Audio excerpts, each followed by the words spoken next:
আসসালামু আলাইকুম সবাইকে।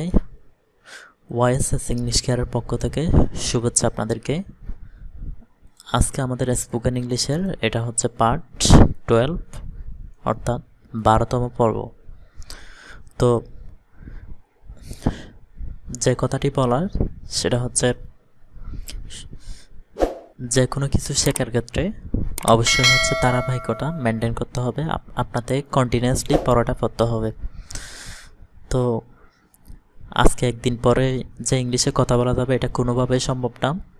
আপনি যদি ধারাবাহিকভাবে ক্লাসগুলো করেন তাহলে একটা সময় গিয়ে আপনি আস্তে আস্তে ইংরেজিতে কথা বলা শুরু করতে পারবেন। সো এটা হচ্ছে আমাদের পর্ব 12 অর্থাৎ 12তম পর্ব। আমরা আজকে দেখব আমাদের স্ট্রাকচার হচ্ছে সাবজেক্ট, এরপর শুড হ্যাভ প্লাস ভার্বের বি3 অর্থাৎ পাস্ট পার্টিসিপল ফর্ম থাকবে ভার্বের পর, এই ভার্বটার পরে। তো দেখেন বাংলা অর্থটা হবে অতীতে কিছু করা উচিত ছিল বোঝাতে, এরকম টাইপের অর্থ। আমরা এই কলামের মধ্যে ফার্স্ট পারসন, এই কলামে সেকেন্ড পারসন এবং এই কলামে থার্ড পারসন দিয়ে করব। দেখেন আমার যাওয়া উচিত, এখানে একটু মিসিং হয়েছে, এটা হবে আই। আমার যাওয়া উচিত আই শুড হ্যাভ গন। আমার সাহায্য করা উচিত আই শুড হ্যাভ হেল্পড। আমার আসা উচিত আই শুড হ্যাভ কাম। আমার কেনা উচিত আই শুড হ্যাভ বকড।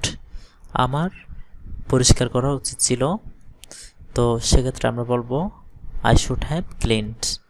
আমার বোঝার উচিত ছিল অথবা বোঝা উচিত ছিল আই শুড হ্যাভ আন্ডারস্টুড। এর পরবর্তীতে দেখেন তোমার যাওয়া উচিত ছিল ইউ শুড হ্যাভ গন।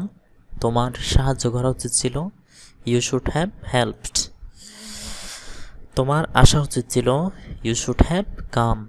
এরপর তোমার কেনা উচিত ছিল ইউ শুড হ্যাভ বকড। তোমার পরিষ্কার করা উচিত ছিল ইউ শুড হ্যাভ ক্লিনড। তোমার বোঝা উচিত ছিল ইউ শুড হ্যাভ আন্ডারস্টুড। এরপর আমরা বলতে পারি তার যাওয়া উচিত ছিল হি শুড হ্যাভ গন। তার সাহায্য করা উচিত ছিল হি শুড হ্যাভ প্ল্যান্ড। তার আসা উচিত ছিল হি শুড হ্যাভ কাম। তার কেনা উচিত ছিল হি শুড হ্যাভ বকড। তার পরিষ্কার করা উচিত ছিল হি শুড হ্যাভ ক্লিনড। তার বোঝা উচিত ছিল হি শুড হ্যাভ আন্ডারস্টুড। তো এটাই হচ্ছে আমাদের আজকের পর্ব। তো যারা এখনো পর্যন্ত আমার পূর্বের যে ক্লাসগুলো আছে অর্থাৎ পার্ট 1 থেকে 11 পর্যন্ত প্রত্যেকটা পার্টি করে ফেলবেন।